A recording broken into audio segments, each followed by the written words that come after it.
Olá, boa tarde, bom dia, boa noite, boa madrugada. Eu sou Edson Silva e esse é o nosso, né, grupo de estudos de filosofia da moral e ética do Genefil. Estamos aqui, né, reunido com o Andreike, Jefferson, Hudson, Vitor Hugo, Guilherme, que acabou de chegar aí, para dar continuidade, né, à nossa leitura coletiva, debate e reflexão do segundo capítulo da Crítica da Razão Prática do Kant. A Erma também acabou de entrar. Boa tarde, Erma, seja bem-vinda. Né? No último encontro, a gente acabou o primeiro capítulo, que é um capítulo que trata exatamente da possibilidade, né, da gente derivar leis morais e, basicamente, da razão poder, de alguma forma, determinar a nossa vontade no caminho de uma ação, né? Porque se pensa, né, ou se acreditava, por muito tempo, né, na filosofia, e isso é uma questão até hoje, que a gente, né, não pensa vontade, a gente sente vontade de agir, né? E sentir, obviamente, é um âmbito dos nossos afetos, das nossas paixões, né? É um âmbito, por assim dizer, empírico, né? Então, Kant ele tem um grande interlocutor nesse debate, que é o David Hume, né? Que no Tratado da Natureza Humana e deixa eu só fechar a porta. Estou na República, aí, né, mesmo que vaze, agora vaza pouco a minha voz. É, né, o que acontece? O David Hume, mesmo no Tratado da Natureza Humana, quanto. Beleza, Hudson. Hudson está dizendo que a internet dele está oscilando, vai sair e já volta. Né? Beleza, beleza. Ah, né, voltando, o David Hume, tanto no Tratado da Natureza Humana quanto, né, nas investigações acerca dos princípios da moral, ele vai estabelecer premissas que dizem que a razão ela não tem poderes diante da nossa vontade, ou seja, a razão não pode ser a causa da nossa vontade, né? E aí, né, por não poder determinar a nossa vontade, por não poder influenciar no nosso agir, né, ela seria escrava das paixões. Tudo que a razão pode fazer é ser um instrumento que traça a rota para a realização, né, de determinado desejo, de determinado afeto, de determinada emoção. O ponto é que o Kant ele vai discordar de maneira veemente do Hume, né? E vai chegar dizendo que se a nossa razão ela não só pode, como ela faz isso, né? Ela acaba determinando a vontade e produzindo a ação. Ainda mais porque não se pode encontrar dentro do conteúdo empírico nenhuma lei moral, né, que tenha as características da lei moral que o Kant procura, né, que é a lei moral universal necessária, né, que seja categoricamente válida, né, como se pode dizer, né, é válida para qualquer um, em qualquer contexto, em qualquer lugar. Então, o Kant ele está lidando diretamente com essa questão, né, de a razão ela poder determinar a nossa vontade. E ele acredita ter demonstrado isso, né, metafisicamente, quando ele mostra que em nenhum lugar da empiria a gente encontra, né, algo como um imperativo categórico como a lei moral, certo? Então ele encerra esse debate falando, né, ou encerra esse primeiro capítulo falando da questão dos vários tipos de objetos que existem, né, objetos de porte metafísico, e aí ele vai falar da lei da matemática e da lógica, né, que são, né, por assim dizer, analíticas, né, e, obviamente, que ele vai dizer que nesse mesmo âmbito das leis da matemática e da lógica vão também residir ali a lei da moralidade. Então, notem que o Kant, né, ele está pensando de forma metafísica, ele está indo para além do que ele tinha estabelecido na crítica da razão pura para, né, a razão, porque a liberdade é algo que não pode ser demonstrado pela razão, né? Não pode ser provado. Eu não posso provar que, do ponto de vista ontológico, nós somos livres para agir, mas eu tenho que, né, de alguma forma, postular isso.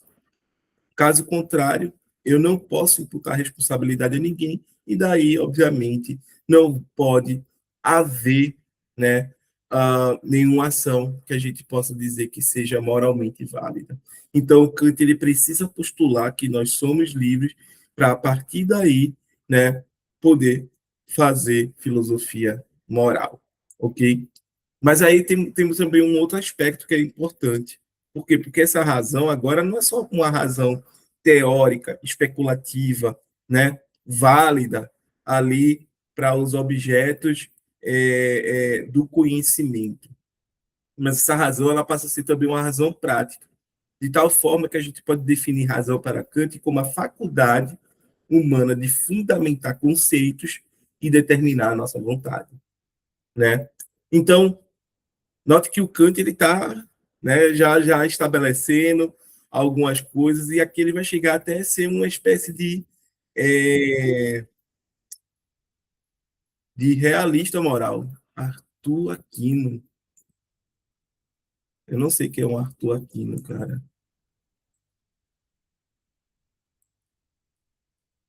Vamos ver aqui, certo? Então a gente precisa, né, entender essa parte. Boa tarde, Arthur Aquino. Tudo bem? Seja bem-vindo.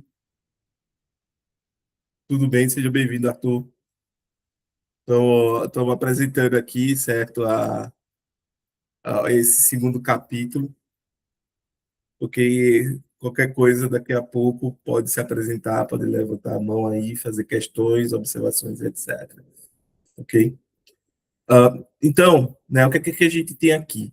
A gente tem um Kant que está comprometido, mas ele vai dizer, né, comprometido com a existência desses objetos transcendentais, certo?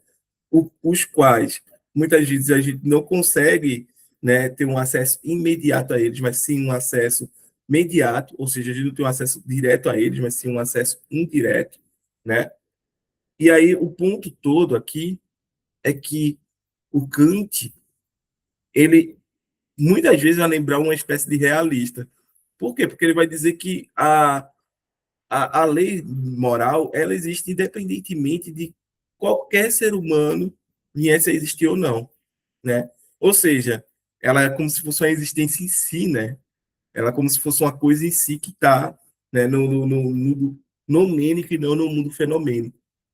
Mas aí o ponto todo é que a gente tem acesso a ela, né, através da experiência da moralidade.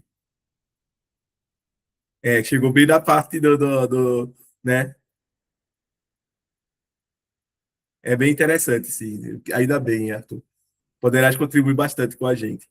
É, então, né, essa coisa do Kant colocar existência em si, né, lembra muito Platão, obviamente. Vai ter gente que vai acusá-lo de ser platônico, né, mais tarde. E, obviamente, coloca a gente a pensar se de fato existe esse âmbito, essa dimensão da realidade, onde existem esses objetos abstratos que são determinantes, né, para a estruturação da nossa realidade. A gente né, olha para a matemática, e eu até cheguei já a citar isso, eu não me lembro se foi aqui ou se foi no grupo lá de filosofia antiga, né, onde eu e o Hudson participamos aos sábados, né, das 17 às 19 horas, e, né, tem uma coisa que é bastante interessante, é você perceber que existem pirâmides no Egito e existem pirâmides aqui nas Américas, né, e não houve contato nem, né, de quem construiu essas pirâmides no Egito com quem construiu aqui. No entanto, ambas são construídas através do cálculo de Pi, né? Então, a gente tem dois problemas, né, que é como construir determinado, né, monumento, com a mesma solução. Os metafísicos, obviamente, né, vão dizer, olha aí, isso daí é uma prova empírica para a existência de algo não empírico, de que as leis da matemática, né, elas existem independentemente da temporalidade, independentemente da experiência possível, e de tal forma que elas conseguem estruturar ou se materializar na realidade, né? Da mesma forma, a gente pode falar das leis, né, da lógica, e Kant acrescentaria. Da mesma forma, também podemos falar da lei moral, tá? Então, notem aqui, gente, como as coisas são, né? Como as coisas se dão aqui. A gente sempre precisa, né, pensar se esse âmbito, né, se essa dimensão da realidade de fato existe, né? E se não existe, como é que a gente para então para lidar com objetos da matemática, com objetos da lógica, né, com axiomas da matemática, da lógica, e por que não com as axiomas da moralidade, como Kant me propôs aqui, que sempre existiu, né?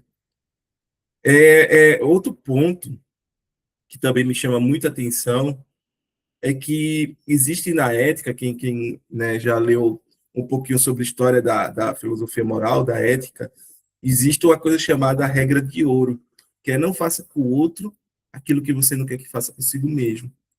E isso se apresenta na Ásia, né, na China, nos escritos hindus ali também, certo? Se apresenta em várias culturas africanas, certo? Se apresenta, de certo modo, na Bíblia também, né? Não faça com o outro aquilo que você não quer que faça consigo. Então, a gente vê que diversas culturas, em diversos momentos distintos, né? Em localizações geográficas completamente diferentes, chegaram a falar a mesma coisa acerca da moralidade. Eu tenho, né, uma regra que parece ser a regra de ouro. Não faça com o outro aquilo que você não quer que faça consigo. Então, isso é um problemaço aqui, né?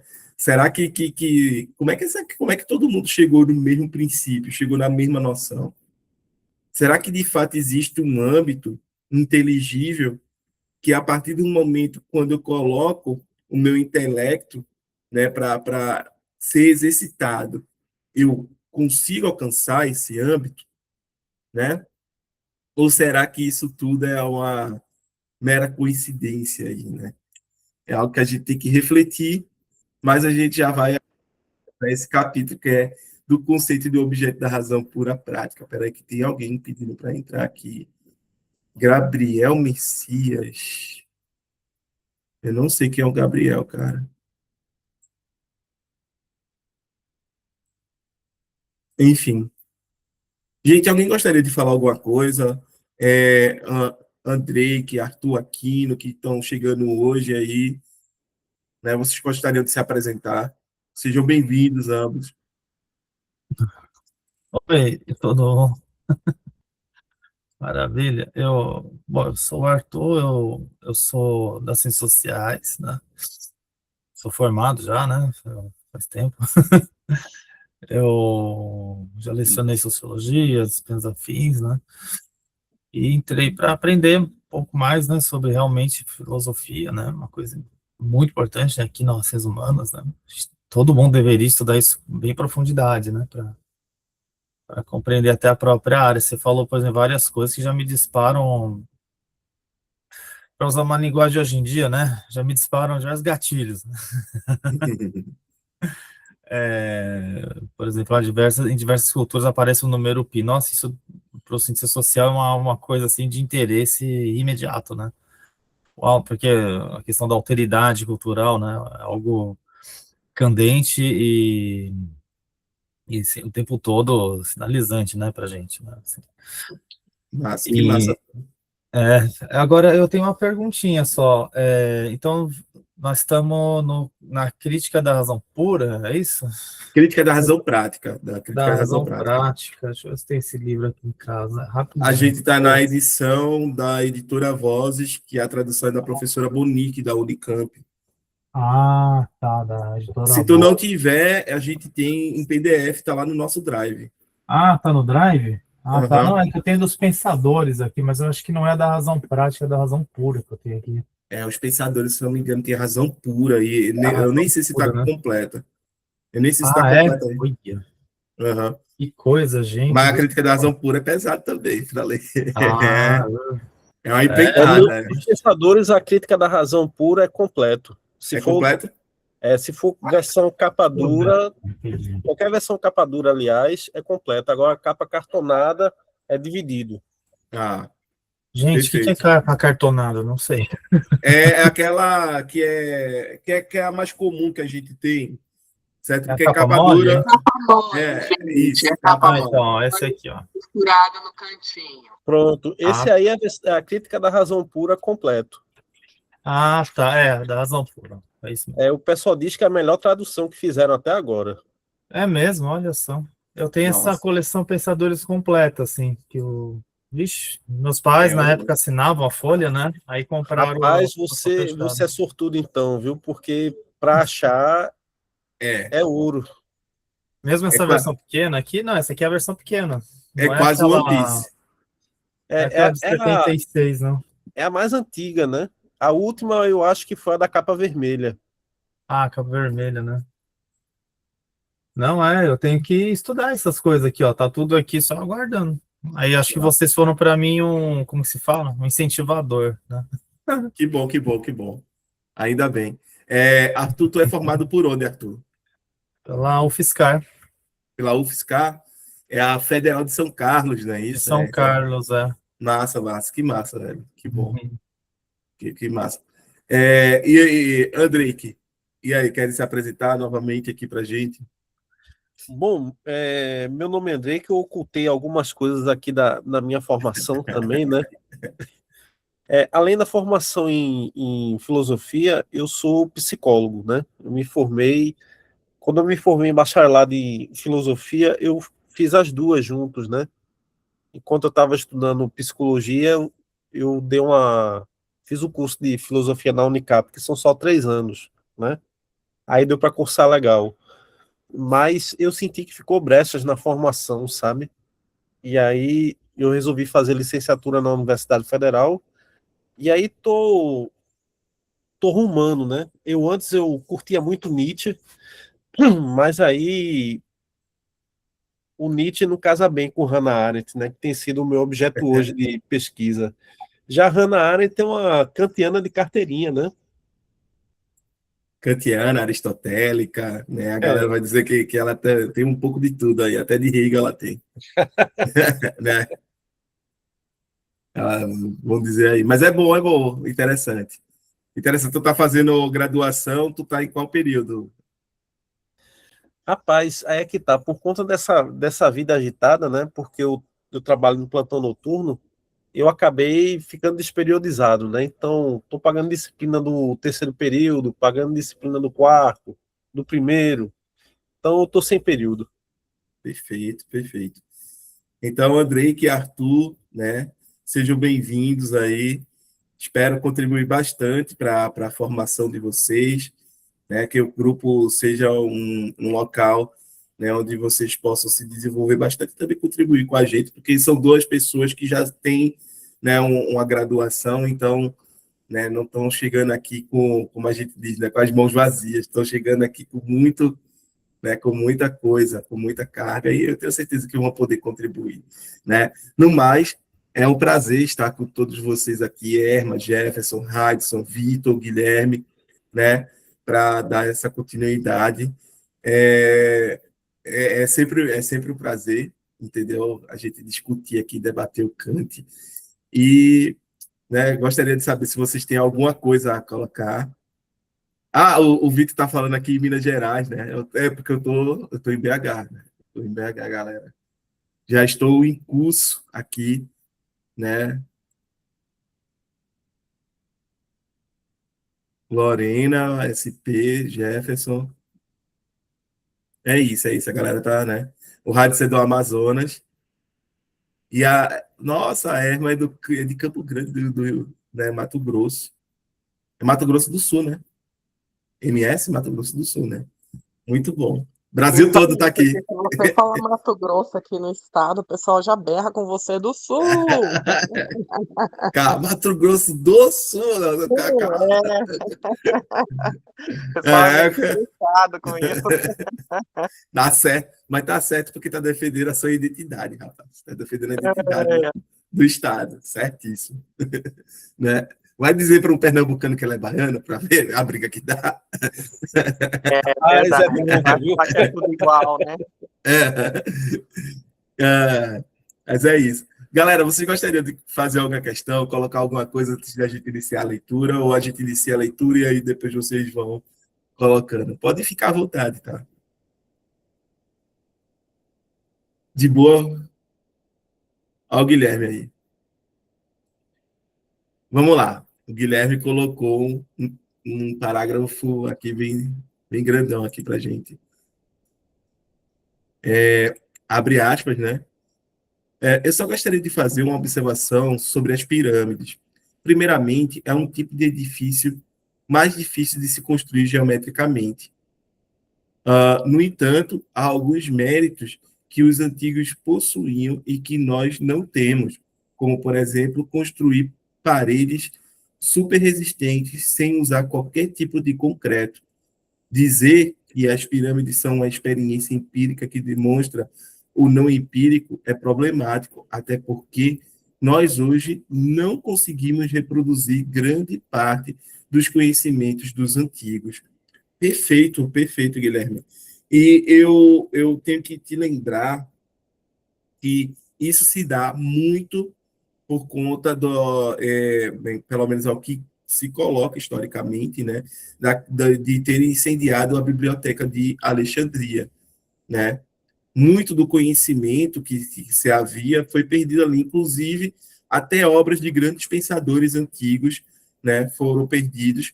Aristóteles mesmo foi salvo pelos árabes, né? Aristóteles se passou praticamente 1000 anos sem se estudar Aristóteles no Ocidente, porque foi perdido graças a esse, né, incêndio da biblioteca, incêndio completamente criminoso, né? E ele vai ser reintroduzido quando os árabes eles ali tomam a Península Ibérica, né? E aí começa, se redescobre, eita, tem Aristóteles aqui além de Platão, né?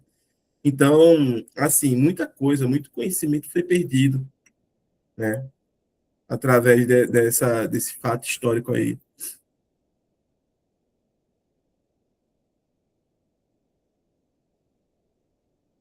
É por aí, Vitor. Eles usavam esse tipo Ó, vocês podem ligar o microfone, tá? Vocês não precisam discutir via chat, não, né?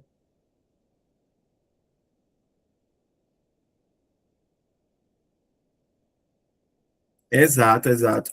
Muito do conhecimento, né, filosófico, científico e tudo mais, vem exatamente dos árabes, Avicena, Averroes, Aristóteles, né? O astrolábio, entendeu? Os números, né, indo-arábicos. Então, ali tem uma grande contribuição dos árabes, né, para a cultura ocidental em si, certo? Outro ponto que o Biblioteca de Etiópia, né, que o Vitor colocou foi a questão dos blocos eles serem encaixados, das pirâmides. É isso, né? Os blocos das pirâmides, eles encaixam, né? Eles vão encaixando. Não tem nada que cole um ao outro, entendeu? Um cimento, como a gente faz aqui, geralmente, né? A gente coloca um tijolo, aí cimento, cobrindo tijolo e conectando. Não existe isso lá, né? Outra forma, né?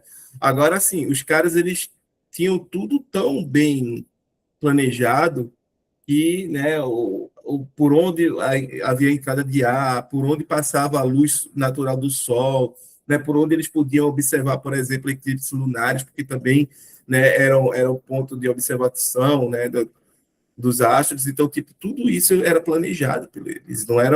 Não foi nada assim, como eu posso dizer, feito, né, de qualquer jeito.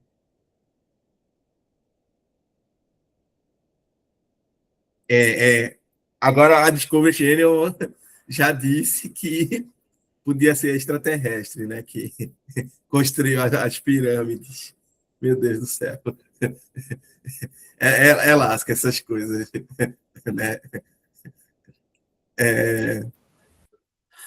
Então, eu queria botar uma perguntinha só, pegando a tua fala. Eu cheguei agora há pouco, né? Então perdi já uma grande parte de Uhum. tudo. Mas, por exemplo, que nem você falou assim, como que duas civilizações, por exemplo, para erguer aqueles monumentos, né? Por exemplo, fizeram uso do número pi as duas, e como que elas, né? Mas, assim, da ciência, da arquitetura, mesmo da filosofia desses povos pré-colombianos, também a gente sabe muito pouco, né?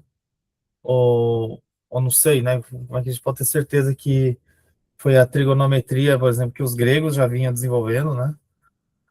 Ou se foi essa mesma que, sei lá, a civilização inca, né, possa ter desenvolvido, a civilização maia possa ter desenvolvido. Eu estou só jogando isso aí para meio que ser uma questão, né, que, sei lá, eles podem ter desenvolvido de outra forma, e na verdade eu também não conheço, assim, eu sei perfeitamente nada sobre essas civilizações pré-colombianas, eu sei o que eu vi na escola, assim, depois, que mesmo de etnologia indígena, o que eu estudei mais foi o Brasil, assim, né, e um pouco outras partes do mundo, né? Mas não esses povos antigos aqui do continente americano, né? Perfeito. Sei lá, me ocorreu isso. Perfeito. Arthur, talvez eu tenha que colocar uma questão filosófica aqui, né? O nosso conhecimento, ele é uma descoberta ou uma criação. A gente descobre algo que já está lá, que existia, ou a gente cria. Entendeu? A resposta para boa parte dos pensadores, dos filósofos, é dizer que o nosso conhecimento, né, principalmente os realistas, é uma descoberta de entidades e objetos, certo? Abstratos, que são objetivamente válidos, por assim dizer. O que significa? Significa dizer que, seja eu um brasileiro, seja eu um japonês, seja eu um russo, certo? Ou até mesmo um ET racional, eu posso encontrar essas leis, né? Esses princípios, esses axiomas, e aplicá-los à realidade. Essa é, pelo menos, a crença de muitos pensadores, incluindo Descartes, incluindo Hume, quer dizer, Hume não, mas incluindo Locke, incluindo, certo? Porque esses pensadores, né, Platão também, esses pensadores são de uma linha da metafísica que a gente chama realista. Eles acreditam que a realidade, né, é externa à nossa mente, já começa daí, e está, né, em um âmbito que transcende ou vai além do que está posto aos nossos sentidos. Ou seja, tem algo que regula a nossa experiência, certo? Leis que fazem com que a nossa experiência seja da forma que ela é. E que, obviamente, atribui um certo grau de irregularidade aos acontecimentos. Então, esses pensadores, que vêm desde Platão, Parmênides, né, eles vêm com essa crença de que o conhecimento é uma descoberta. Mas há outros pensadores que vão dizer que não, que o nosso conhecimento é uma criação. E aí temos um debate filosófico riquíssimo ao decorrer da história, né, que vão produzir argumentos, né, em prol de uma posição, e outros que vão produzir também argumentos e críticas, né, a outra posição. Então, isso tudo faz parte da filosofia. E aí, quando a gente para e olha para essa questão da empiria, né, é como se eles dissessem: Fulano descobriu a mesma coisa que Cicrano. Fulano no Egito e Cicrano aqui nas Américas. E por isso que ambos construíram as pirâmides. né?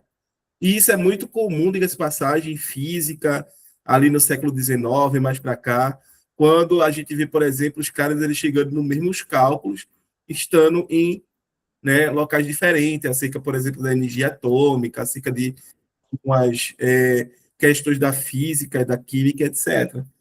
E aí é como se os caras dissessem, olha aí, ó, tá vendo? Tá vendo que tem uma dimensão, né, uma parte da realidade que a gente descobre pelo exercício do nosso intelecto, né? Seja mundo transcendental, seja mundo inteligível, entendeu? Olha aqui o Andrei que aqui falando do Nietzsche, né? Nietzsche, em verdade e mentira, no sentido extramoral, afirma que o conhecimento é algo entregue para os humanos e que só tem serventia para o humano. Sim, né? Mas aí é que tá.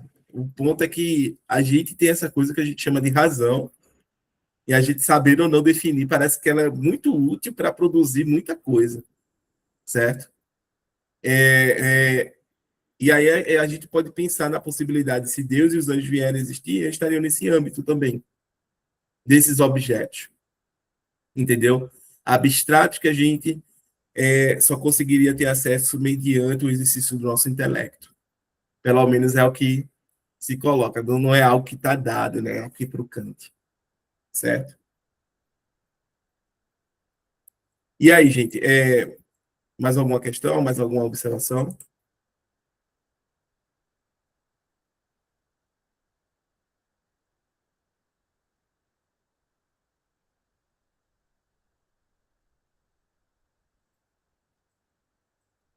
Ah, peraí, que deu pau aqui. Alguém levantou a mão? Então vamos começar a ler, né? Gente, eu vou começar a ler, depois a gente vai revezando, certo? A gente tem aqui, ó, segundo capítulo, né, do conceito de um objeto da razão prática pura. Né? Qual é esse objeto da razão prática pura? Detalhe aqui, né, é que ele está falando de uma razão prática, mas ao mesmo tempo está falando de uma razão pura. E aí, a gente, puro para o Kant, é livre de todo e qualquer conteúdo sensível, tá, gente? Ou seja, quando eu estou falando de uma razão pura, para o Kant, crítica da razão pura é o quê? É a crítica de uma razão que não tem conteúdo sensível. Porque esse é o ponto todo. A matemática para o Kant não tem conteúdo sensível, a lógica também não tem conteúdo sensível, né? E aí é que está. Para o Kant, a lei moral também ela não teria um conteúdo sensível, tá, gente?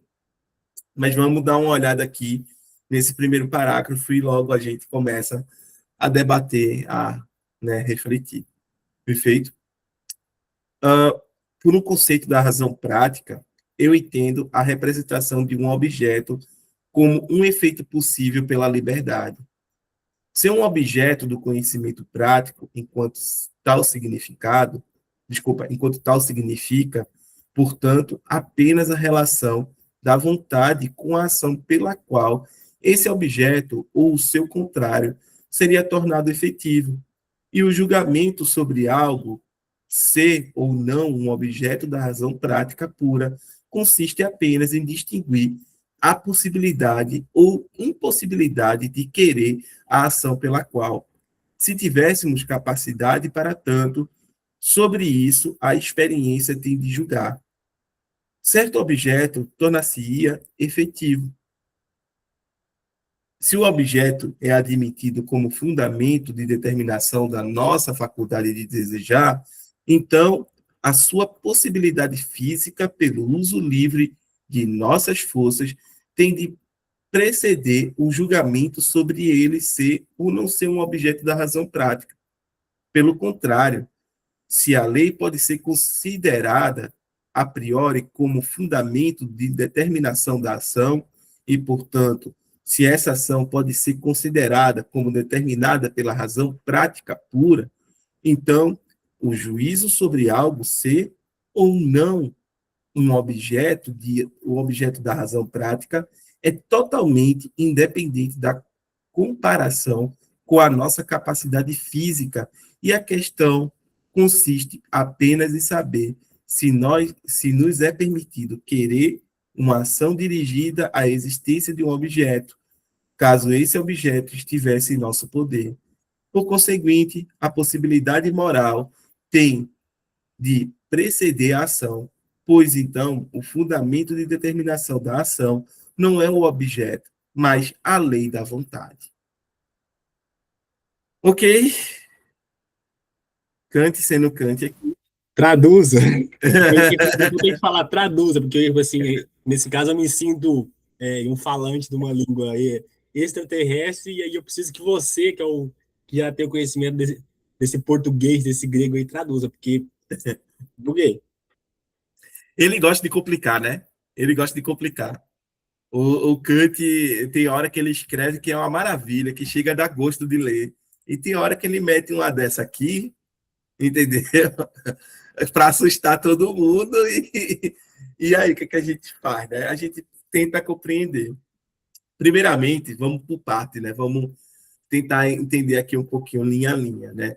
Por um conceito da razão prática, eu entendo a representação de um objeto como um efeito possível pela liberdade, né?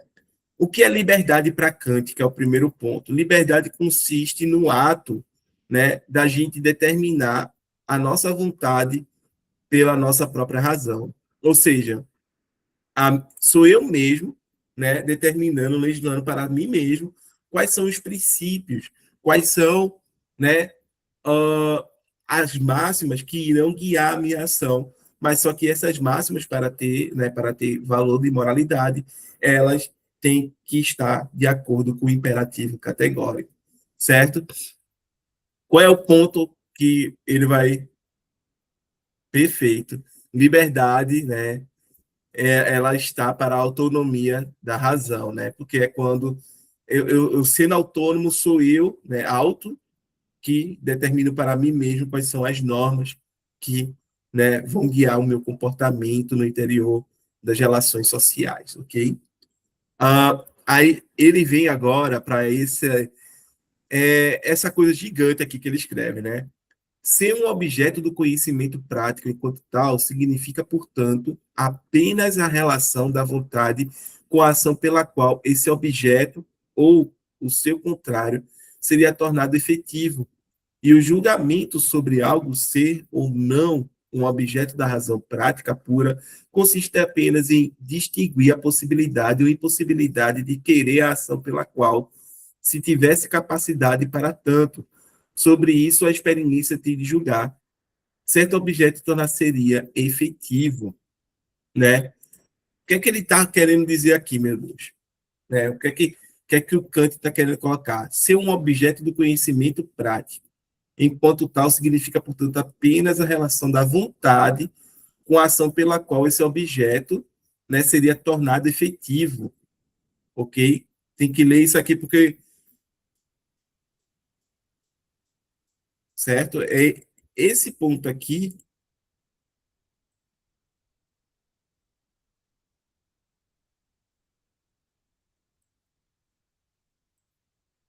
é o suficiente para a gente entender, né?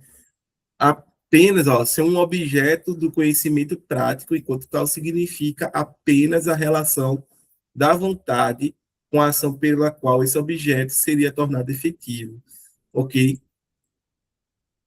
E aí a gente continua. E o julgamento sobre algo, ser ou não um objeto da razão prática pura, consiste apenas em distinguir a possibilidade ou impossibilidade de querer a ação pela qual, né, se tivesse capacidade para tanto, pela qual certo objeto tornar-seria efetivo. A gente, mais uma vez, vai ter que fazer a mesma coisa aqui.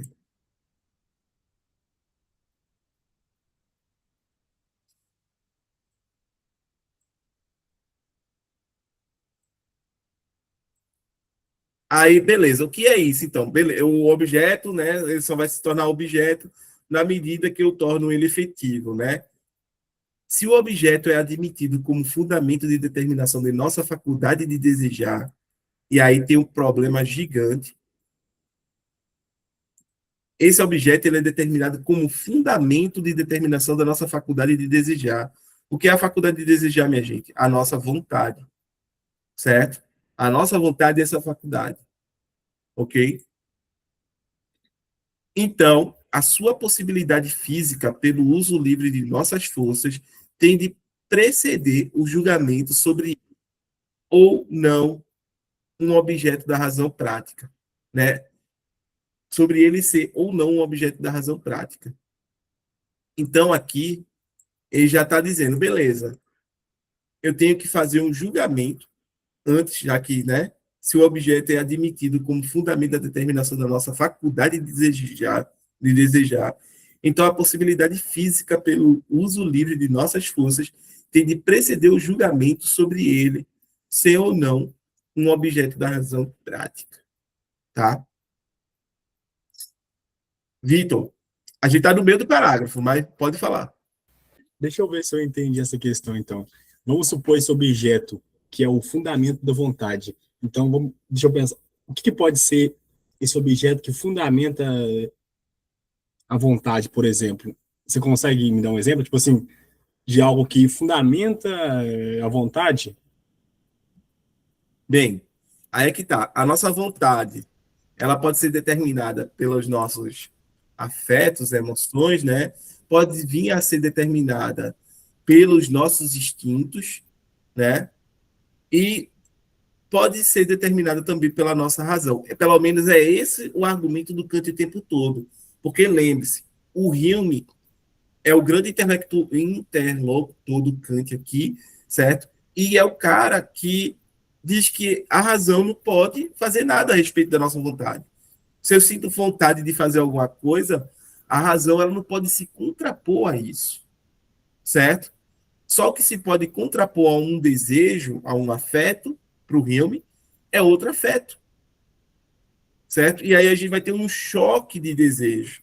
Ah, eu quero isso, mas eu também quero aquilo. Sei lá, eu quero comer bolo de chocolate, mas eu também quero emagrecer, né? Então eu tenho aqui um conflito entre dois desejos, entendeu? Ou eu como bolo de chocolate ou eu emagreço, ou faço dieta, entendeu? Então esse é um ponto aqui. Só que o Kant, né? É um conflito sério, Arthur. Seríssimo. O Kant, ele está colocando aqui que a gente, para além desse conflito dos desejos, a gente tem a razão, que se sobrepõe a eles, certo? Por quê? Porque a nossa vontade, ela, né, ela está no limite entre o mundo nomênico e o mundo fenomênico. Ele está no limite entre esse mundo empírico e o mundo transcendental. E daí ela poder ser influenciada ou determinada tanto, né, pelos nossos desejos, pelos nossos afetos, pelas coisas que são fugazes, efêmeras, né, que se passam na nossa empiria, quando ela também pode ser determinada pela nossa racionalidade, pela nossa razão. E aí seria algo permanente, né, algo que não muda de momento para momento, né? De tempos em tempos, por assim dizer. Perfeito. Arthur? É bem interessante essa parte, né? Ó, de novo, né? Uma interface crítica aqui com as ciências sociais, assim, aqueles objetos de preocupação que são explosivos, né? Mas porque você vê, essa passagem mesmo, ela pelo menos me parece, né? Me mostra uma face a priorística, né? A priorista aí do Kant, né? Que é evidente, né? Quando a gente, por exemplo, compara isso, não, então é eu tenho desejo pelo objeto, objeto seja lá qual for, né? Isso que ele está chamando de objeto é uma coisa que pode ser qualquer coisa, né? Desde que tenha concretude, né? Imagina. Então, assim, então eu desejo, né? Eu desejo aquilo, né? Eu desejo esse objeto, né? Quando a gente compara com a filosofia no século XX, por exemplo, né, que vem na esteira da Escola de Frankfurt, na teoria crítica, né, onde eles vão dizer exatamente o contrário, né, Você pega lá a obra do Adorno sobre a indústria cultural, a Doni Horkheimer também, a indústria produz o desejo. Eu nem desejava um negócio, a indústria vai lá e produz o desejo, aí eu acabo desejando, porque a indústria produziu o desejo para mim, e eu acho que isso eu estou desejando, é a indústria que faz, né?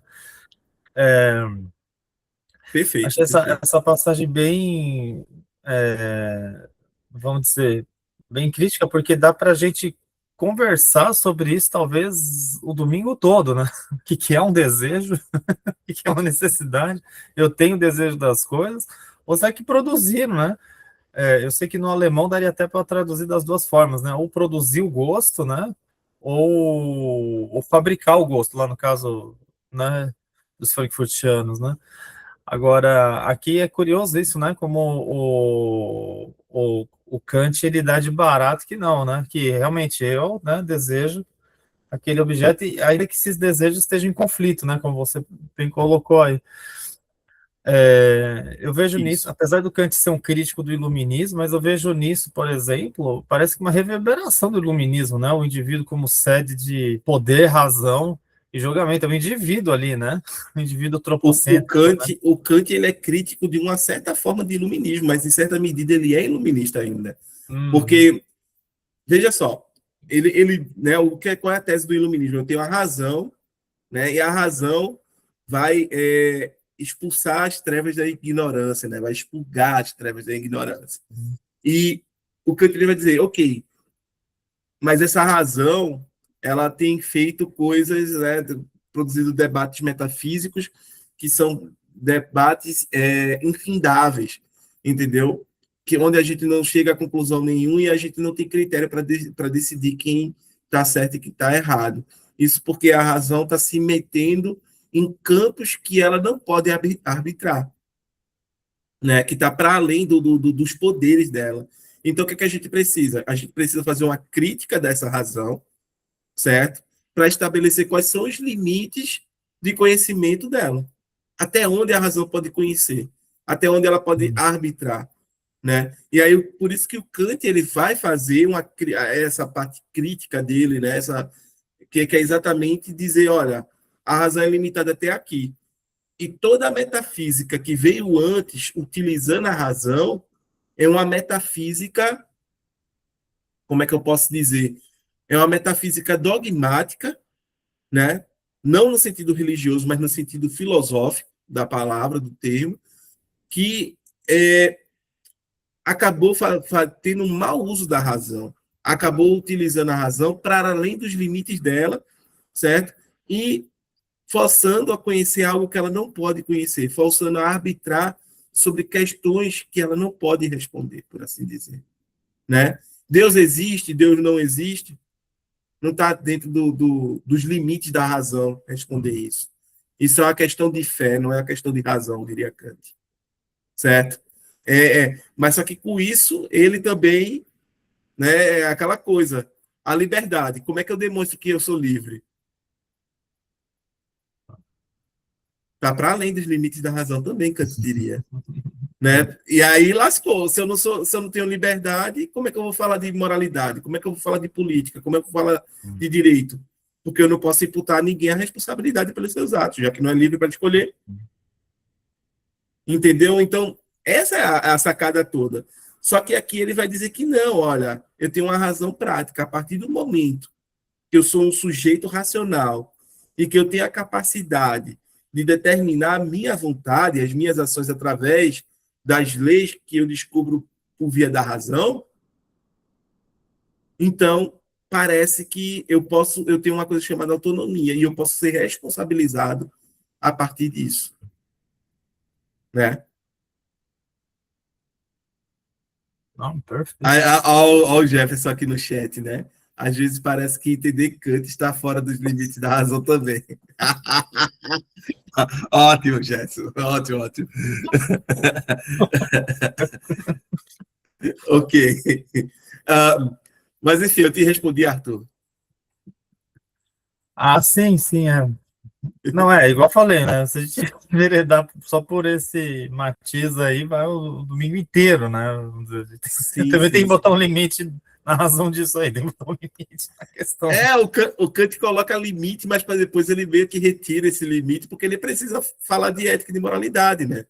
Aí ele vai, a sacada dele é dizer, não, a gente está falando de uma razão especulativa, agora a gente vai falar de uma razão prática. Aí ele né, já sai por outro canto ali. Né? E aí essa razão prática permite que eu fale sobre liberdade, porque liberdade aqui significa o sujeito se autodeterminar, né? O sujeito estabelecer para si mesmo as leis, as diretrizes que vão guiar, né, a sua conduta, as suas ações, seu comportamento no interior das relações sociais. O Né? curioso que aí tem já vamos dizer, um espinho com Descartes mesmo, né? Porque acho que é do Descartes, né? Que é a metafísicas, como é que chama mesmo? Especulações metafísicas, A meditações meditações metafísicas, isso. Onde é o contrário, o exercício, né? Não, ele quer tentar propor uma explicação para a existência de Deus, né? E tal, sei lá o que. Tanto Descartes quanto boa parte da filosofia, até Kant, né, vão se preocupar em fornecer provas para a existência de Deus. Inclusive pensadores empiristas, tá? Inclusive pensadores considerados empiristas, né, vão ali tentar produzir provas para a existência de Deus. E isso é só um dos objetos da metafísica clássica, né, do que a gente pode chamar de metafísica clássica, que é pré-Kant. Não é que depois de Kant o povo parou de fazer metafísica, continuou, mas não nesses moldes mais. Beleza? Deixa o Hudson falar aí, né? Opa, obrigado, amigo. Esse parágrafo aqui ele é muito interessante. Eu vou dar uma lida rapidão aqui que eu acho bem legal. Ó, o colega até destacou aí, Welles, se o objeto é admitido como fundamento de determinação de nossa faculdade de desejar, então a sua possibilidade física, né, falando da possibilidade física, pelo uso livre de nossas forças, tem de preceder o julgamento sobre ele ser ou não um objeto da razão prática, né? Aí ele continua. Pelo contrário, né? Ele está falando da possibilidade física, né? E pelo contrário, se a lei pode ser considerada a priori, está falando da lei, né? Se a lei pode ser considerada a priori como fundamento de determinação da ação e, portanto, se essa ação pode ser considerada como determinada pela razão prática pura, então o juízo sobre algo ser ou não objeto da razão prática é totalmente independente, ou seja, não depende da comparação com a nossa capacidade física, né? Ele não está mais falando da possibilidade física que nem antes, agora ele está falando da lei, né? Então, não depende da comparação da nossa capacidade física, e a questão consiste apenas em saber se nos é permitido querer uma ação dirigida à existência de um objeto, caso esse objeto estivesse em nosso poder. Então, além dele estar querendo encontrar o conceito de objeto, né, da razão prática, ele também está estabelecendo a distinção entre o agir motivado por desejos, né, que é justamente essa possibilidade física que ele tá falando aí, e o agir motivado pela moralidade, que já tem relação com a questão da possibilidade moral, né? Eu fiz até algumas anotações aqui que É isso. sobre a possibilidade física, né, a distinção entre um e o outro, que tem como fundamento ali no objeto, né, que ele tá querendo saber ali se é ou não, né, sobre ser ou não um objeto da razão prática. A possibilidade física tem como fundamento no objeto, né, que é quando a vontade é determinada pelo desejo de um objeto, ou seja, um interesse empírico, né. Aí primeiro avaliamos se temos a capacidade física de realizar a ação. A experiência nos diz que se o objeto é alcançável. O objeto precede a lei moral. Então, nesse caso da possibilidade física, o objeto ele vai preceder a lei moral. Agora, quando se trata da possibilidade moral, que o fundamento não está no objeto, ela está na lei, aí diz assim, quando a ação é determinada pela razão prática pura, a lei da vontade, ou seja, o dever, né, determina a ação. A possibilidade física não é o primeiro critério, né? O foco é se nos é permitido querer tal ação. A possibilidade moral precede a ação, né, que já é diferente. A possibilidade moral precede a ação. Antes, o objeto precedia a lei moral, né? Exato. Então, ele faz essa distinção, né, entre... O colega quer falar aí? Vitor, pode ficar à vontade. Assim, eu estou agora me questionando. E se existir, né, a possibilidade de algum objeto anteceder, né, essa lei moral? Tipo assim, se houver algo que antecede a moral, e também acho que ele falou lá em cima que ele falou a capacidade de estar realizando, né, esse objeto através das nossas forças físicas, e se, tipo assim, existir algo que antecede a moral? Será que existe? Existe justamente a possibilidade física que ele está falando aí, né? Ele está falando de duas possibilidades, a física e a possibilidade moral. Na possibilidade física, é justamente isso que você falou. O objeto ele vai preceder a lei moral, né? Entende? Agora, na possibilidade moral, já é diferente, né? A possibilidade moral já vai preceder a ação, né? Já é um pouco diferente aí. Exato. É só lembrando, gente, porque você tem que lembrar aquela velha jargão do Kant, né? Condição de possibilidade. Condição de possibilidade para quê? Né? Eu tenho uma condição para que algo venha a ser possível. Aí, quando ele vai falar de juízos sintéticos a priori, ele está dizendo que juízos sintéticos a priori são condições de possibilidade para toda experiência possível, né? Então, foi aquela coisa que eu falei para vocês, tempo, espaço, né? Sem tempo e espaço eu não consigo imaginar qualquer experiência. Logo, eles são condições de possibilidade de qualquer experiência possível. Eles são a priori, porque eles até podem aparecer na experiência, mas sem eles a experiência não há. Entendeu? Imagina qualquer experiência sensível que a gente venha a ter, que esteja fora do tempo e do espaço. A gente não consegue. Né? Tudo acontece dentro do tempo e do espaço. Entendeu? A gente sempre pergunta quando e onde para entender os acontecimentos. Né? Quando aconteceu, onde aconteceu. E aí depois vem as outras perguntas, como aconteceu, né? Quem estava relacionado, etc. Entendeu? Então, o Kant ele está falando que a lei moral ela é condição de possibilidade para que a gente venha a ter o quê? Experiência da moralidade. Experiência moral. Sem, né, a gente se a gente não tivesse essa racionalidade que dá a gente acesso a essa lei moral, né, a gente não teria experiência moral para o Kant. Aí você me pergunta, mas Erison, como é que pode isso? Eu não vejo, né, essa coisa em canto nenhum, mas eu sinto vontades, eu tenho os desejos, eu sinto empatia. Quando eu vejo alguém fazendo algo errado, eu sinto indignação. Quando eu faço algo errado, eu sinto vergonha. Quer dizer, beleza. Ótimo que você sinta isso. Significa que em algum momento você desenvolveu consciência moral. Mas o ponto todo, né, é que muitas vezes você já sentiu, por exemplo, raiva, né, de querer, sei lá, dar uma porrada em alguém, você foi lá e não deu a porrada em ninguém. Né? Você segurou, porque era errado bater na pessoa. Então, o que eu te vai dizer, olha aqui, isso aqui é a tua racionalidade se impondo sobre os teus desejos. Certo?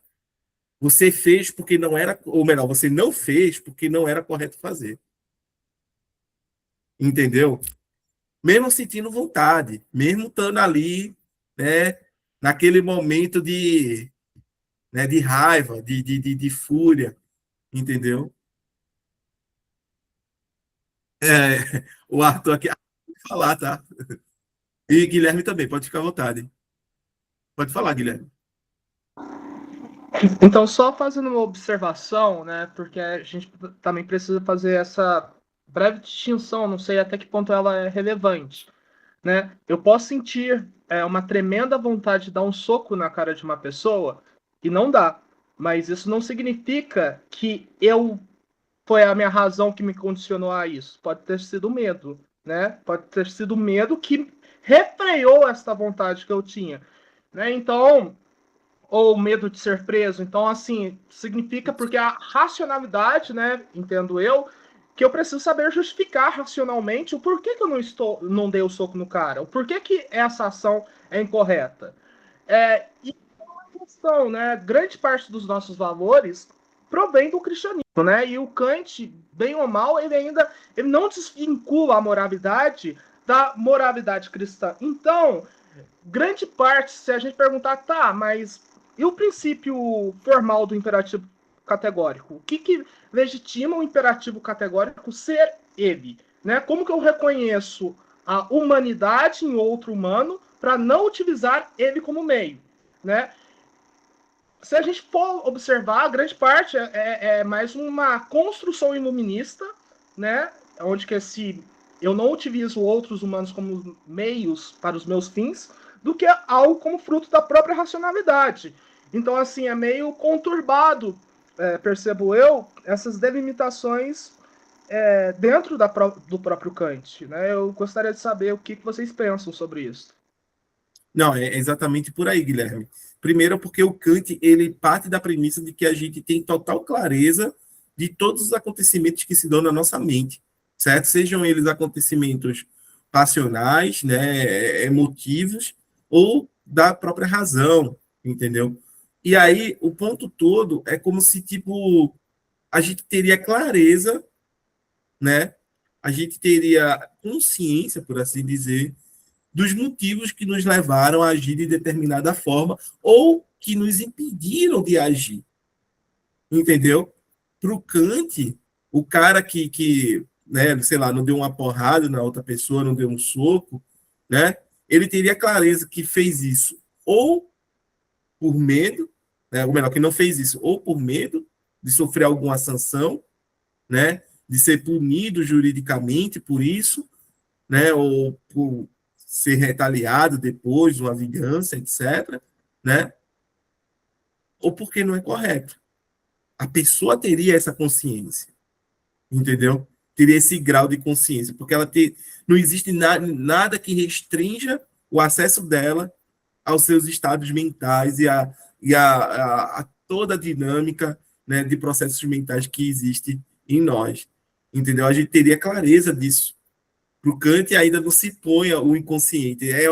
Talvez seja esse o grande problema na fundamentação teórica do Kant, porque o Hume ele já diz, ó, tem processos mentais que a gente não se dá conta que estão ocorrendo. Está ocorrendo aí, a gente não se dá conta desses processos mentais, né? E é quase o inconsciente do Freud, tanto que alguns vão dizer que o Freud, né, o orientador do Freud, leu Hume e era especialista em Hume, né, que o Freud acabou sendo influenciado indiretamente pelo Hume e daí produzir a noção de inconsciente, né, onde as nossas, né, boa parte das nossas decisões são tomadas de modo inconsciente e não de modo consciente, né? Então, esse é o ponto para o Kant. Para o Kant, a gente teria clareza, né? A razão daria essa clareza a gente, e a gente saberia o motivo de ter agido de determinada forma ou não. Temos o Arthur, pode falar, Arthur. Então, eu queria colocar uma coisa que me ocorreu agora com a fala do Guilherme, né? Mas será que tudo que eu faço também decorre da minha razão, né? Então, de novo, né? O Kant, né? De novo o Kant, né? É o indivíduo que é o sede de poder, razão e julgamento. Ele pode, ele pensa, ele julga e faz, né? Assim, nem sempre, né, se faz isso. Mas eu acho, assim, que o exemplo que o Kant está aqui a mostrar para nós nesse momento, né, que é o da crítica da razão prática, ele é um exemplo bem delimitado, né, que é um espaço, né, um lugar de análise que não é o outro, né. Percebo, nossa, nisso vejo uma semelhança metodológica bem grande com o Weber. Weber é bem assim também, né. Estou falando disso, não daquilo, né? Tipo assim. Para dar um exemplo do do que eu estou dizendo, vou até baixar um pouco o nível, assim, aqui do debate, que é um debate bem elevado nosso aqui, né? Mas eu vou tentar traduzir um termo bem prosaico, assim, que é só para me fazer entender, tá? Se eu estiver baixando muito, também avisa. Mas, por exemplo, eu cheguei ontem, né? Fui visitar minha mãe lá em Osasco. Minha mãe mora em outra cidade, tem que pegar a estrada para ir, né? Por exemplo, eu sempre tenho. A gente sempre atrita num dado momento, né? Minha mãe não tem uma relação saudável desde nunca, tá? E assim, e num dado momento você me bate uma vontade de falar assim: olha, você manda todo mundo fazer terapia, você não faz? Você fica aí falando com pedra, né? Que ela faz mesa radiônica, faz reiki, faz umas paradas esotéricas fora do comum, assim. E você me dá essa vontade de falar: meu, você fazer terapia e para de falar com pedra, quem sabe você sofre menos, né? Mas me dá uma vontade bem grande de falar isso, sabe? Mas nunca falo, assim, porque sempre é, opa, não, o superego me segura, assim, né, por trás, né, me enforca, assim, pelo pescoço, né, e não deixa eu fazer. E depois eu chego aqui, né, aqui em casa e fico pensando, puta, que bom que eu não falei umas merdas, sabe? Porque senão eu estaria... E aí acho que vai bem de encontro com a sua fala, né, Elis? Percebe? Eu acho que é um pouco isso. Então, por exemplo, se eu mandasse ela parar de falar com pedra, não, eu não vou preso. Ela não vai bater em mim, ela já bateu muito em mim. Mas hoje ela não tem, olha aí, ó, condições físicas, né? Pra isso. Então, assim, ela não vai bater em mim, eu não vou sofrer nada. Eu poderia muito bem fazer. Ah, tá, mas essa é a situação que eu vou pensar se eu vou fazer mesmo, né? Certo? Agora, relativo a essa questão que o Guilherme colocou também é importante, eu acho, né? Mas eu acho que não é o lugar aqui que ele vai. Eu, pelo menos, estou com a impressão de que aqui não é o lugar que ele vai fazer isso. Mas talvez se a gente, em algum momento, visitar a filosofia do direito, não sei, né? Eu sei que ele tem uma. Ele tem uma, Hegel também tem, né? Aí, quem sabe, né? Acho que lá, sim, né? Vai ser um pouco o lugar que ele vai desenvolver isso, né? A questão da ação moldada pela punição, né? Ou até que ponto eu estou fazendo porque acho que é o certo, e não porque vou levar uma punição, etc, etc, né? Mas assim, eu tô entendendo o autor até o momento, assim, nessa chave que eu tô dizendo, né? Ok, Arthur. Não olha os Oh, comentários. isso vai pro YouTube, é isso? Ai, vai. Vai sim. Tá, então, Quando eu avisei que estava gravando, eu pensava que vocês tinham consciência disso. Mas assim, mas eu também não falo, porque, eu assim, acredito que a probabilidade de sua mãe se interessar por um vídeo de filosofia e ficar mais de 1 hora vendo a gente debatendo é muito pequena. Ela faz reiki. mas a gente não... mas assim, eu vou falar também, assim, eu respeito as pessoas também nas coisas que elas fazem e tal, né? Mas é fogo, assim, eu acho, eu acho que, sabe, assim, eu só tentei aqui dar um exemplo para esclarecer a ele e tal, né?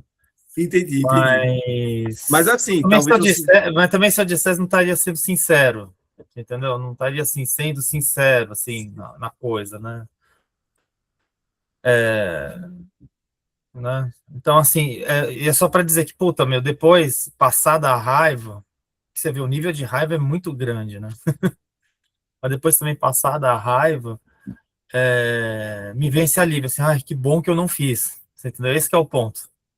Entende, Alisson? E aí, quando você falou aquela hora, já me ocorreu isso, assim, sabe? Não, eu sei perfeitamente qual que é do que o Alisson tá falando, sabe? É isso. Porque por vezes eu me pego nessa situação, sabe? Nossa, que bom que, sei lá, numa discussão de trânsito, peguei o carro e saí, sabe? Ai, que bom que numa outra situação não agredi uma pessoa, que bom que, sabe? E é isso. Eu acho que o Kant também nos convida a pensar, né? As situações que até são situações do dia a dia, por isso que é um clássico, né? A atualidade dele é uma coisa indiscutível, né? Perfeito. É isso. É É isso. isso. Né? É o que o Arthur estava colocando, né? Que a gente muitas vezes, né, não faz o errado, entre aspas, porque a gente tá, né, a gente tem consciência moral disso.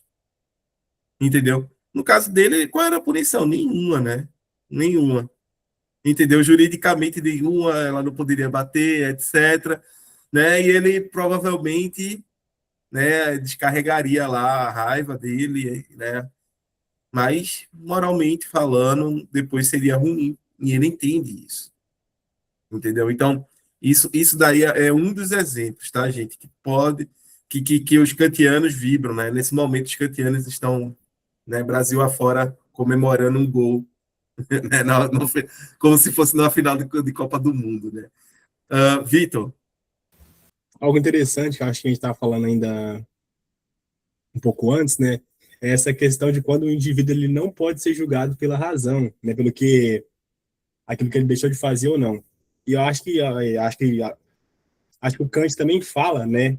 Que além que o Nietzsche fala, eu acho que o Kant também deve falar que existe alguns momentos que o indivíduo não pode ser julgado pela razão, que é quando ou ele está louco ou quando ele não conhece esse, tipo assim, o que poderia ser escolhido. Então, acho que é justamente esse momento, né, essa questão do indivíduo louco, né? Às vezes teríamos que estudar mais o que seria esse indivíduo louco, né? O que vem a ser um indivíduo louco que não pode ser julgado pela razão, né? É interessante. Então, a gente está falando de Freud, né? Então tem muito para a gente estudar para definir ainda que esses momentos que o indivíduo ele não pode ser julgado pela razão, né? Porque ainda que assim, a gente saiba que dentro da psicologia, né, tem vários tipos, né, de como é que eu vou falar com o termo certo desses problemas mentais psíquicos, né? Mesmo que existam esses problemas, o indivíduo ele não perde totalmente a consciência, a não ser no caso do Alzheimer ou demência. Só que ainda assim ele tem consciência, por causa que a consciência é o que mantém a gente vivo. Ainda que a gente fala da pessoa esquizofrênica, ela vai ter leves momentos que ela vai estar sã, então ela vai ter a consciência. Então é interessante isso pensar, né? Quando que o indivíduo vai deixar de poder ser julgado pela razão? Perfeito. Temos o Radisson e depois o Jefferson, né? Só um comentário, assim, é tido que nem todas as nossas ações também são ações que podem ser julgadas do ponto de vista moral, né? E aí a gente sempre pergunta o que é que está dentro do âmbito da moralidade e o que não está dentro desse âmbito, né? Foi até uma questão que a gente lendo Aristóteles lá também estava se perguntando, né, Hatz, quais ações a gente pode, né, julgar moralmente e quais ações a gente não pode julgar moralmente, porque não faz parte já do âmbito da moralidade, né, do fenômeno da moralidade, por assim dizer. Porque é algo que fica em aberto, porque, de fato, delimitar isso aqui é difícil, tá? É difícil. Tem gente que escreve livros aí, livros, e não consegue delimitar. Hudson. Opa, os dois colegas trouxeram dois exemplos bem interessantes, né? O Guilherme falando da pessoa que sente o desejo, a vontade de dar um soco na cara do outro, né? Aí o, o Arthur falou, né, da, da, da, da vontade de responder, dar uma resposta para a mãe, né? Enfim, aí só que ele se controlou, né? Achou melhor não e tal. Quando eu estava ouvindo esses dois exemplos, a primeira coisa que me veio foi Platão, né? Quando ele estava falando, ele fala das partes da alma, né? Alma timeticon, timoides, logisticon. Aí na alma timoides, quando ele fala da ira, na alma irascível, ele fala também que a ira, ela é aliada da razão também, né? Em certas circunstâncias. Agora, quando a razão não está presente na ira, aí já é quando a pessoa ela se deixa dominar por aquilo que ele vai falar lá no livro 9 da República, do eros tirânico, né, quando a pessoa se deixa dominar pelas suas vontades, seus desejos. Mas agora, aqui no Kant, eu acredito que o Kant ele analisa esse tipo de coisa também, né? Tipo de ação, né? Quando Eu lembro que foi na semana passada, se eu não me engano, o Ederson, se eu estiver errado, por favor, me corrija, mas ele disse assim, que não é possível encontrar lei moral na experiência sensível, né? Aí eu fui pesquisar isso, que eu achei interessante, né? Aí eu descobri que para o Kant, a moralidade ela não pode ser derivada de observações sobre o comportamento humano, né? Sobre o, os costumes, sobre os desejos ou consequências empíricas, né? Como o prazer ou a felicidade, né? Pois a experiência sensível, ele fala, ela é contingente, ou seja, ela pode mudar, né? E contingente e particular, enquanto a lei moral, ela deve ser necessária e universal. Então, a partir do momento em que você, para o Kant, quando você sente o desejo de agredir alguém, por exemplo, né, dar um soco na cara de uma pessoa, então eu acredito que essa, ela está sendo, você não pode encontrar moralidade nesse tipo de experiência, né, porque ela, a moralidade ela só pode ser encontrada, né, como posso dizer, em situações que são necessárias e universais, justamente aquelas situações que são movidas pela razão, né? A pessoa é movida por uma autolegislação que faz com que ela haja de determinada forma, né? Então, eu acredito que, seja assim, pelo menos eu entendi assim dessa maneira, né? É isso. É isso. Ah, bem, o que eu posso colocar, né, é que por mais que a gente tenha, né, sentimentos que vão ser considerados sentimentos morais, é complicado a gente estender isso ao universal. A gente ampliar esses sentimentos ao universal, né? Muito se fala, pensadores emotivistas tal qual Hume, né, e depois tantos outros, que a gente vai ter a empatia, né?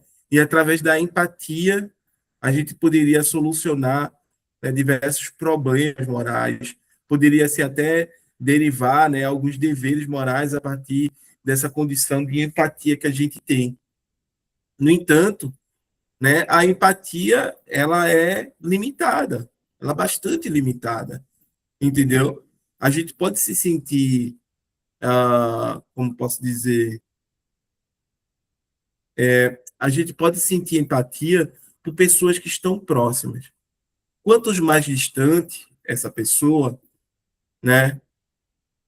Exatamente. Quanto mais distante, seja geograficamente, seja, né, de quem eu sou, a empatia ela diminui, entendeu? Então, é por isso que muita gente não se preocupa, por exemplo, tem gente morrendo do outro lado do Atlântico, morrendo de fome, morrendo de doenças que são curáveis, que a gente tem cura hoje, entendeu? Bastava só a gente fazer um esforço e conseguir, né, se organizar para enviar comida, enviar remédios, suprimentos, e a gente conseguiria salvar milhares de vidas. Mas a gente não faz. A gente não faz isso, entendeu? Então, é esse o ponto, né? Empatia porque estão distantes geograficamente, porque não é semelhante a mim, né? É outra cultura, né? Com outros valores, outros costumes. Então, tem tudo isso aí, né? Tem sim ponto crítico aqui. Depois pode falar aí. Então, esse é uma, né, uma coisa que os sentimentalistas morais eles colocam, eles dizem que é algo natural nosso, e aí se ancora, né, se fundamenta na natureza humana, que é esse o ponto todo, né? Sabe-se lá o que é isso, natureza humana. É um objeto muito metafísico, né? Você dizer o que é da natureza do ser humano, né? Aquilo que está na nossa essência. E aí se diz que isso pode vir a ser universal, ou pode vir a ser universalizado. Mas é difícil aí a gente pensar isso. Muito, muito difícil. É por isso que tem gente que vai partir de um outro ponto metafísico, que é o Kant. Notem, ambos são metafísicos, tá, gente? Quem admite uma natureza humana, né, e a partir dessa natureza humana traz empatia, traz, né, indignação, né, vergonha, vários sentimentos que são tidos como sentimentos morais, né? Ele também está sendo metafísico, de outra forma, mas está sendo. Porque ele está, pelo menos, pressupondo que todo ser humano vai ter uma estrutura emotiva semelhante ou igual. E a gente sabe que as culturas, elas são capazes de alterar, né, essa estrutura, ou pelo menos alterar os motivos pelos quais a gente sente, né, indignação e a gente sente vergonha, os motivos pelos quais a gente sente empatia e não sente empatia pelos outros, tá? Até a noção de semelhança ela é alterada culturalmente, ok? Jefferson. Oi, pessoal, eu queria fazer umas pontuações aqui. A primeira, pegando o gancho do que o Vitor tinha comentado, né, da questão da loucura, da questão de muitas das vezes a gente considerar que uma pessoa ela não tem responsabilidade pelas suas ações devido ao estado que ela está. Tem um vídeo que saiu da Porta dos Fundos chamado TDAH, que é ótimo, que é de um pai que ele deixa sempre o seu filho numa escola, esquece ele e agora ele quer ter um laudo de TDAH para tentar justificar que, assim, tá tudo bem ele fazer isso. Aí o médico explica para ele que ele não pode fazer isso, que ele não pode justificar aquilo com base num transtorno. E aí, enquanto o médico está falando que ele não tem TDAH, o médico acaba percebendo que ele estava vendo o resultado de um outro paciente. Aí o médico pega e fala que também acha que está tendo TDAH. Ou seja, o médico usa a mesma justificativa do paciente. Vem sobre essa questão, né?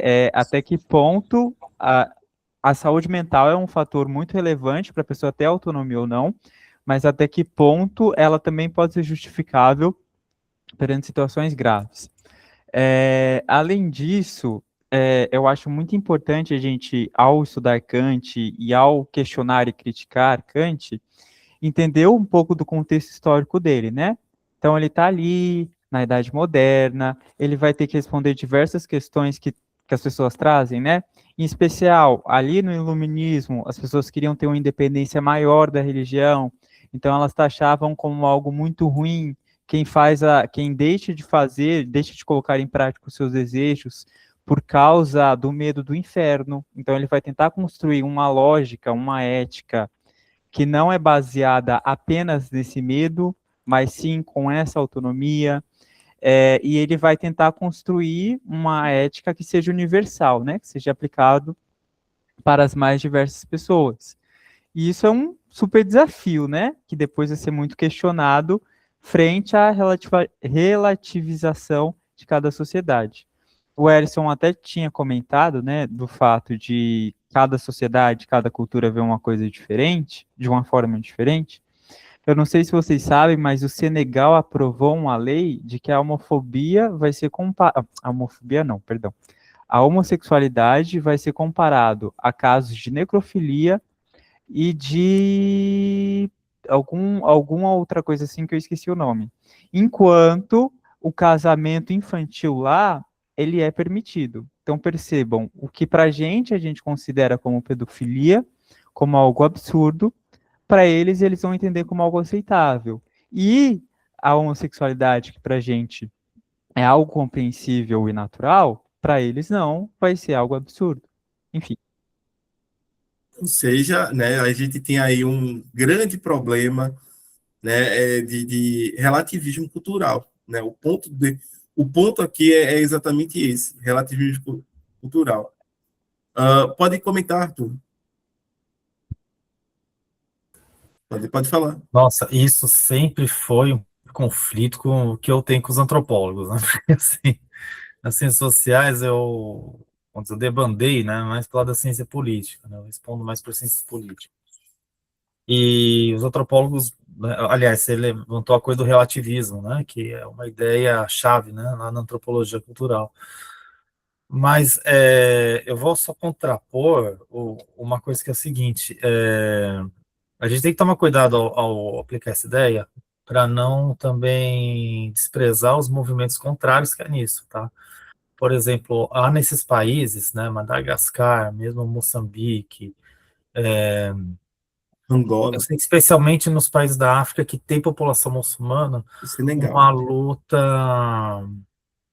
uma luta contra a circuncisão feminina das meninas, né? Que significa ela extirpar o clítoris antes delas chegar na puberdade. Tá? Isso no Ocidente sempre chega assim, eu sei que no Afeganistão isso também é uma realidade, tá? E, enfim, em alguns países aí isso é uma realidade, não é em todo o mundo muçulmano, tá? Mas assim, em uma parte, algo significativo no mundo muçulmano, sim, em especial no mundo muçulmano da África subsaariana, né? E assim, isso acaba desprezando, né? Esse tipo de análise tem que tomar muito cuidado para não desprezar a luta das mulheres contra isso, entendeu? A luta das mulheres muçulmanas contra isso. Elas não estão afim né? Aliás, uma parte muito expressiva delas não está muito afim disso, né? De continuar essa tradição horrenda, né? Daí você pode chamar de tradição horrenda tranquilamente, tá? Porque se lá dentro tem uma oposição a isso, então não é uma questão antinocêntrica. Traz de novo a atualidade do Kant, né? Porque ele está pensando nessa problemática, né, do local e do universal, né? A própria ideia de liberdade para ele, né, que é um imperativo universal aí, né? Então, quer dizer, novamente, é porque estamos num autor aí que é um clássico inesquivável, né? De Isso. se estudar, né? Mas, assim, essa coisa do relativismo, tudo bem, é verdade, né, tal, aplicável a muitos aspectos importantes, mas tem que tomar cuidado também para não perder a mão com isso, tá? Essa coisa, por exemplo, do casamento infantil, mas também existe lá uma luta muito grande contra isso, entendeu? E o fato nesse país que agora me escapou na memória, eu tava lendo essa notícia hoje, inclusive. O fato de ter sido aprovada essa lei significou, na verdade, uma derrota para um grupo lá dentro. É contra esse casamento infantil, entendeu? E eu acho que menos assim expressivo o pessoal LGBT nesse país, né? Porque coitado deles, né? Nem sei quantos são e que força que eles têm, mas o fato de ter sido aprovada uma lei significa que eles existem lá. Eles não iam aprovar uma lei, né? Se não houvesse essa necessidade. Então, assim, tem esse pessoal lá e isso é uma vitória de um campo não só conservador, bem como retrógrado. Quando a gente olha isso do ponto de vista política, ganha uma outra tonalidade, né? Mas é isso, tudo bem, o relativismo, lógico, né, é uma ideia importante, não podemos perder em vista disso, né, nós temos que rejeitar categoricamente, né, o etnocentrismo, mesmo esses padrões eurocêntricos, né, de vida e de moral, mas, assim, também não perder a mão na ideia do relativismo, tá, porque, assim, eu não estou muito certo, viu, se nesses países casamento com criança seja uma coisa, inclusive, bem vista, tá, mas tem uma coisa... Mas tem questões políticas, na verdade, e até também econômicas, tá? Em torno do casamento com criança, né? E que eu acho que transborda também essa questão. Gente, até lembrar que, imagina, casamento com criança é algo que já aconteceu no Ocidente. Pô, você precisa casar uma princesa com um rei lá do outro país. A casa é eles aí, entendeu? Carlota e Joaquina e Dom João, né? Carlos Joaquim Dom João. A Entendeu? Joaquina tinha que 13, 12 anos quando casou com o Dom Então, João, que tinha 30 e poucos anos de idade, acho que a Maria da entendeu? Glória, né? A filha do Dom Pedro também, né? Enfim, nós já tivemos isso no Ocidente também, e no entanto a gente acha isso normal? Não, a gente não acha isso normal, entendeu? Então, É, assim, não errar muito a mão na coisa do relativismo para não também ter não compor com um dos lados, tá? A gente, mesmo em ciências sociais, a gente tem que olhar para o conflito que tem aí, né? é um problema, é Tinha um uma outra problema, coisa, é um problema gigante, tá? Esse do relativismo cultural. Inclusive, a gente já discutiu aqui, quando a gente estava lendo lá aquele livro antes de ler a Fundamentação, né? Os elementos da filosofia moral. E é exatamente isso, porque, tipo, vão ter tradições, né, culturalmente que vão aceitar a pedofilia, entendeu? O casamento de pessoas, né, adultas com crianças, né? Vão criminalizar a homossexualidade, entendeu? Vão tratar as mulheres de uma forma completamente, enfim, violenta, né? Só que aí é que tá. Será que a gente pode sair daqui e dizer a eles, olha, vocês não podem agir dessa forma, entendeu? O que vocês estão fazendo é errado, Esse é o grande problema, porque aí a gente corre o risco de se tornar uma espécie de colonizador imperialista que está impondo os nossos valores e costumes a povos que têm valores e costumes completamente diferentes do nosso e uma história completamente diferente da nossa. Então, é um grande problema, é um grande assim, questão da moralidade. Né? O Habermas, Jorge Habermas, que faleceu ontem, ou que a gente teve a notícia do falecimento dele ontem, ele fala não sobre o universal já existente, mas ele fala sobre a possibilidade de a gente construir, né, algo que venha a ser universalizável, a partir de um diálogo com todas as culturas, com todos os povos e etc. Lembra muito da paz perpétua do Kant lá, né? Só que ainda assim é complicado. Ainda assim é complicado, porque como é que você vai fazer, por exemplo, muçulmanos e judeus, né, ali em Israel se entender? Entendeu? Não precisa nem gostar um dos outros, não precisa nem se respeitar, é só se tolerar, só não se matar. Mas ainda assim já parece muito. Entendeu? A gente não tem, vamos dizer, uma receita, tem que olhar caso a caso mesmo, né? E aí, claro, né, tem questões complexas que já emergem. Aí, por exemplo, o que é infância em cada sociedade, né? No Exato. Ocidente, nós estamos com esse problema aí, né? A adolescência está como que se fala? Se estendendo demais. Né? Eu tô vendo que a adolescência está se estendendo até os 29 anos, assim, eu vejo as atitudes das pessoas, as pautas que estão levantando, em debate de rede social, a facilidade que as pessoas têm de ficar dizendo, não, é que a quinta série em mim está sobressaindo, está pousando. Como assim, meu? Pelo amor de Deus, tenha vergonha de dizer isso, cara. Você não tem que estar sério coisa nenhuma. Aqui são pessoas adultas, você vai responder por alguma absurdo que você disser aqui em rede social, você vai responder assim, viu? Não vem com essa de que é a quinta série em mim que tá gritando. Não tem essa de quinta série em mim que tá gritando, percebe? Desde que Neymar tinha 30 e poucos anos, e a galera foi dizer, não, um menino Neymar errou, eu digo, um menino Neymar, aí é lá, são 30 e poucos anos na cara, entendeu? Vamos lá, né? Vamos ver então, isso aí, assim, porque não dá. o que é infância em cada sociedade, o que a infância significou também para nós, né? Você pega a obra do Foucault, por exemplo, né? Fica bem claro, né? Que a infância é uma construção, né? Ela foi construída historicamente aqui também, né? Enfim, né? Tem uma série de coisas aí, só para mostrar que são questões complexas mesmo, e a cada caso a gente tem que olhar, né? Nesse caso específico das mulheres, eu vou continuar defendendo que, olha, tem um movimento de mulheres muçulmanas que tá querendo acabar com toda essa palhaçada aí. Imagina ficar extirpando o clítoris dos meninos quando pré-adolescentes. Não, tem muitas mulheres lá que não querem saber disso. E é por isso que essas leis acabam acontecendo, elas não acontecem à toa, né?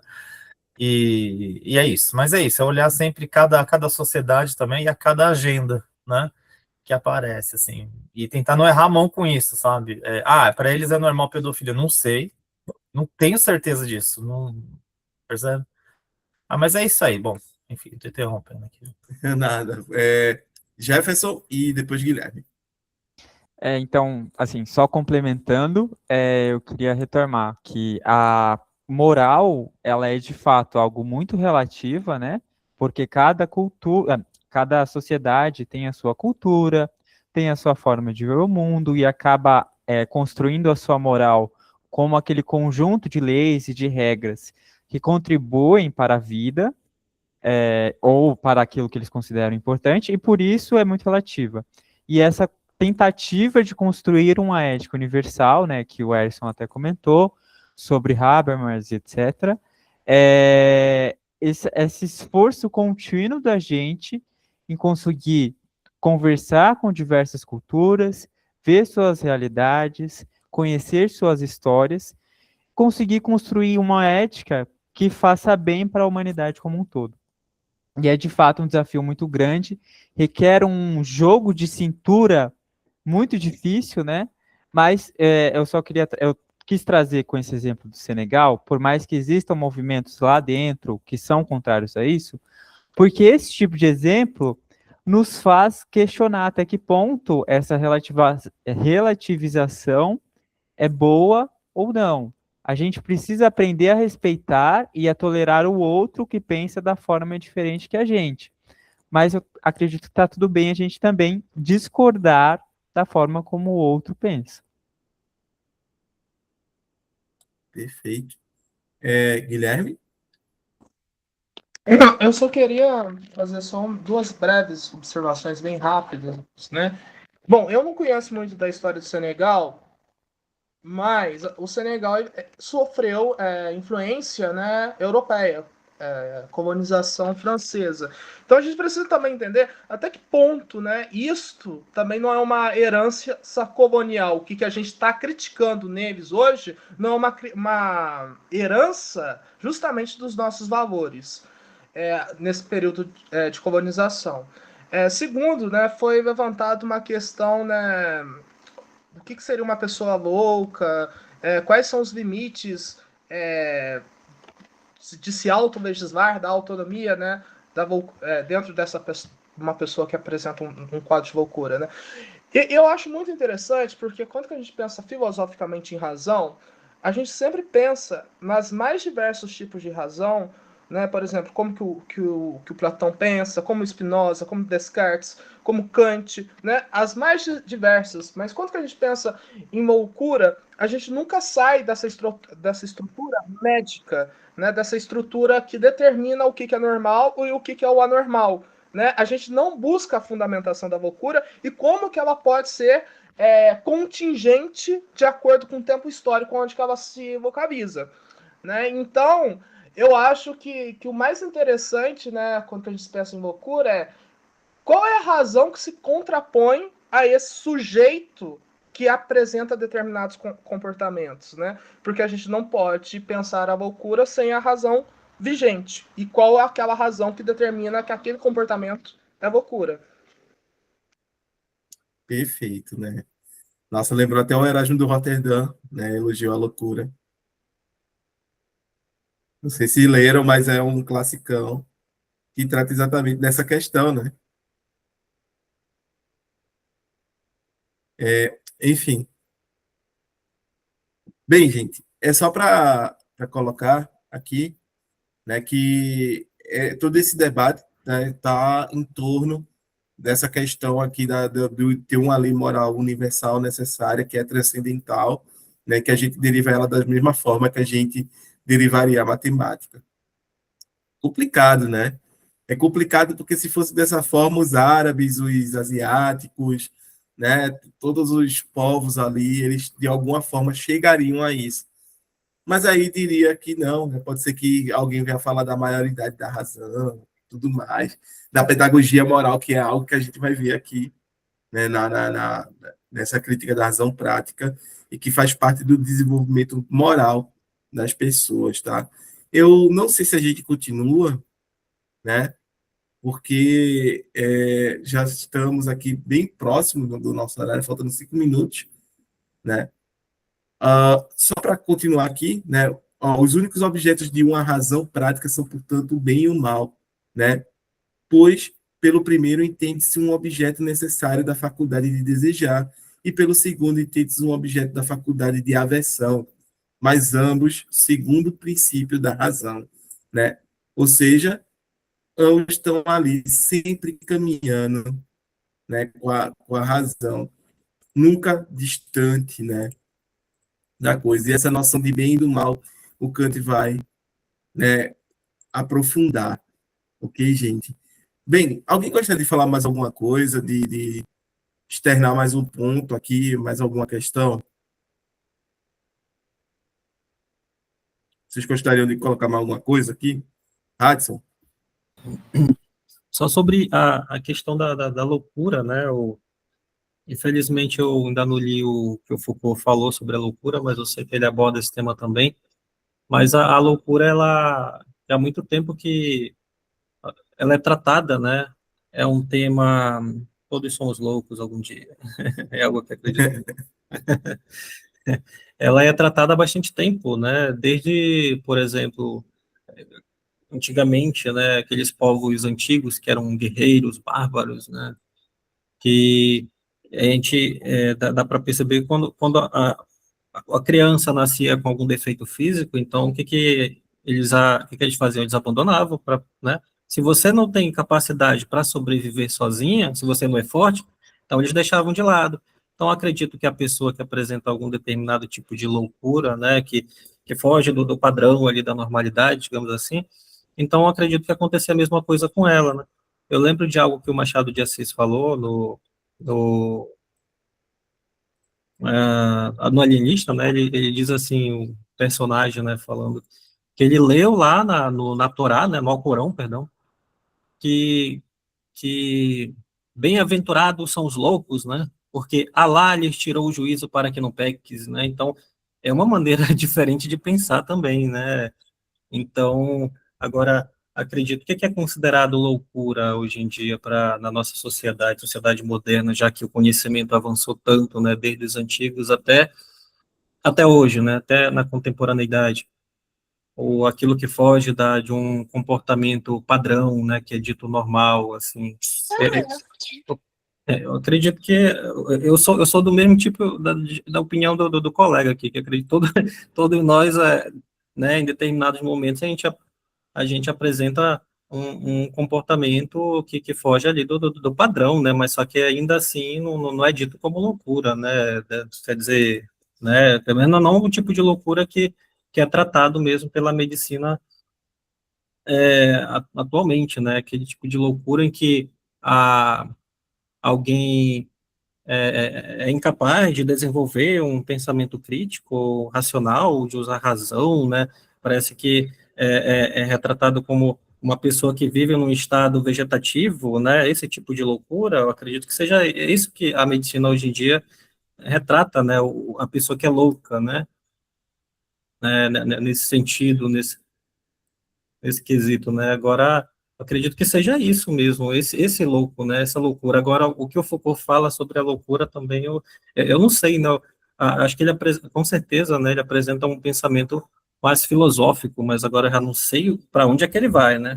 Porque a medicina fala desse tipo de loucura, né? Então, ele apresenta vários tipos de loucura, né? Mas geralmente é assim que a pessoa, né, parece que tem a mente assim meio vegetativa, né? Não sabe o que está fazendo, né? Ela não exprime fala, mas apenas sons, né? Tá, ruídos, grangidos. Então, assim, o colega quer falar e eu acho que ele sabe mais de Foucault do que eu. Tô. Não, eu só queria colocar também que existe um pensador chamado François Fanon, né, que ele vai falar sobre a questão da loucura enquanto sendo uma consequência, né, da violência colonial e que curar o alienado, né, a pessoa, né, que enlouqueceu ali através dessa violência colonial, é de certa forma libertá-la do colonialismo. Então, o processo de cura da loucura é um processo de libertação da violência colonial também. Mas, obviamente, que a gente está falando de uma das formas de loucura que o Fanon que trata ali, tá, gente? O Foucault ele já vai para uma outra diretriz, né, fazendo uma genealogia da história da loucura, né, e falando também de como isso foi institucionalizado dentro do Estado, né, porque parece que tudo que o Estado, que não serve aos interesses do Estado, entre aspas, né, é de alguma forma descartado, seja nos presídios, né, seja nos manicômios ou nos cemitérios, porque é aquela coisa, né, quando o Estado não quer, né, ou ele mata, ou ele coloca no manicômio, ou, né, ele joga em um presídio. Okay? Arthur e depois Guilherme. Não, então, eu só vou, então, deixar indicado, né? Assim, a quem quiser, né? Qual é que eu não estou vendo? A Microfísica do Poder do Foucault. Poder. O capítulo, para uma leitura rápida, né, disso, né? Aí é o capítulo 7, A Casa dos Loucos. A tese dele aqui é a seguinte, não, é o hospício que faz o louco. Não é o louco que vai para o hospício, é o hospício que faz o louco, né? No conjunto é tudo isso que, né, Alisson, que você falou, né? Quer dizer, a questão da genealogia, que daí já entra mais no vigiar e punir, né? Mas, assim, para uma leitura rápida, só para, às vezes, a pessoa saber, Foucault sobre loucura, tal, não sei o que. Eu indico esse. Eu vou até deixar aqui do lado escrito, tá? Era só essa indicação que eu ia fazer. Mas bem interessante, assim, né? Aliás, Foucault que era contra a psiquiatria, né? Ele achava que tinha que acabar a psiquiatria. A psiquiatria, o próprio manicômio, né? Tipo, a gente teria uma outra relação, construir uma outra relação com essas pessoas. Diga-se passagem que, né, hoje parece que existe um consenso, né? As pessoas não mais são internadas, né? Elas vão para um CAPS e elas ali têm algumas atividades, depois elas regressam para a vida social, né, diariamente. Né? O Na tratamento verdade, parece ter... funciona assim. Eu vou dar um pitaco rapidão, tá, Erison? Fica à vontade, Ana. Funciona assim. Hoje não é mais permitida a internação compulsória, que é o quê? Você é obrigado a ser internado. Mas quando essa pessoa representa risco para ela mesma, por exemplo, um esquizofrênico que ele está com uma faca na mão e ele acha que tem algo dentro da barriga dele e ele tem que matar aquilo dentro da barriga dele, entende? Aí a família consegue internar ele, né? Então, tem muita discussão ainda sobre isso. A gente tem muita. Infelizmente, em muitos locais a gente ainda tem resquícios daquela visão do manicômio, que é meio que do Holocausto brasileiro, sabe? Então, infelizmente, é um lugar de depósito de seres humanos que não atendem uma realidade, que como foi que você falou, né? E o outro colega falou também. Mas a gente também tem essa questão do fala-se do uso da doença, né? A pessoa que ele citou da porta dos fundos, né, para justificar, e a gente sabe que tem isso na justiça, de querer justificar um crime, e muitas vezes a pessoa fala, não, eu não estava em condições, né? Isso também, em alguns casos, também já está sendo, não, você, por exemplo, eu bebi e bati o carro, eu estava bêbado, né? Isso também já está começando, felizmente, a cair. Tudo bem, você bebeu, mas o fato de você ter bebido, você sabia a consequência. Então, não tem como você negar a consequência do que você fez, né? Mas a gente tem muitas questões que interrelacionam. A questão da loucura na psiquiatria, até não se fala o termo louco na psiquiatria, né? Tem que tomar cuidado, às vezes, com como se fala o termo loucura. Perfeito. Guilherme? Não fala, na psiquiatria não se usa o termo louco, né? Usa o CID que descreve a pessoa, né? Mas eu vou fazer uma intervenção rápida, porque a gente já passou 5 minutos, e aí, só um exemplo, né? Eu estava com uma paciente outro dia, ela estava apresentando alguns riscos, né? E eu falei para ela assim, olha, não dá mais para tratar na análise, você precisa ir para o psiquiatra. E aí eu fiz o relatório, passei para o psiquiatra, né? Não falei o que ela tinha. O psiquiatra virou e falou assim, você é borderline. A partir disso, a paciente começou a justificar tudo que ela fazia porque ela era borderline. E aí, teve um dia que eu perguntei para ela assim, mas como que o médico sabe que você é borderline? Quais exames que ele fez em você? Qual que é a base epistemológica para essa afirmação? E a grande questão é, não há base epistemológica em grande parte dos CIDs da psiquiatria. É mais uma questão de dedução. O médico ele partiu do relatório que eu fiz em uma entrevista de 50 minutos, deduziu que ela era borderline. Então, qual que é a base epistemológica? Ele fez exame de sangue, ele viu se era um problema hormonal, ele fez um eletro do cérebro dela? Não. Ele simplesmente pegou um conjunto de descrições com comportamento e falou assim, é isso. E medicou a pessoa. Então, a grande parte, principalmente, né, o Foucault vai falar do saber médico, né, e a questão é como que esse saber médico se fundamenta? Qual que é a base? Qual que é o método, né, em especial da psiquiatria? A psiquiatria é uma instrumentalização burguesa para tirar os indivíduos incômodos, como que o Erickson bem falou, da sociedade. Ela nasce, né, da casas de trabalhos que surgiu na França e na Inglaterra, que antes era derivado, né, esqueci o nome, mas da casa dos leprosos, né, que na modernidade vira a casa de trabalho. A psiquiatria não tem base epistemológica. É a única área da medicina que funciona além das leis da medicina. Perfeito. Ô, Guilherme, só esclarece o que é borderline, por favor, que eu não sei, né? Sou Então, ignorante, perdão. porque assim, eu não estudo esses transtornos de personalidades porque eu acho que comprometem a minha visão. Mas assim, é como se ela tivesse algumas mudanças de comportamentos, mudanças de personalidades, porque aí se eu começar a analisar os CIDs, eu começo a utilizar eles de forma inconsciente para descrever as pessoas, e eu não deixo de entender a subjetividade delas, o porquê elas agem assim, o que está acontecendo, então eu descarto esse tipo de visão. Eu entendo que a psiquiatria trabalhe com isso, mas isso não autoriza um psiquiatra falar como que ele trabalha, o que ele tem, dá um rótulo para ele, porque a partir do rótulo, você fala assim, eu sou depressivo, por isso que eu não faço isso. Ok, você pode ser depressivo, mas se você sabe que você tem depressão, você pode usar isso como muleta existencial, para não fazer as coisas. Perfeito. Perfeito. Emma, pode ficar à vontade.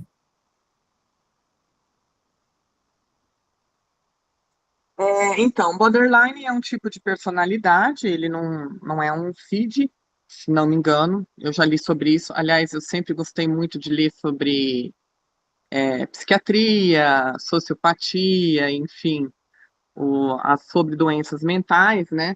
Até porque eu convivo com muitas pessoas com CID, como disse o nosso colega.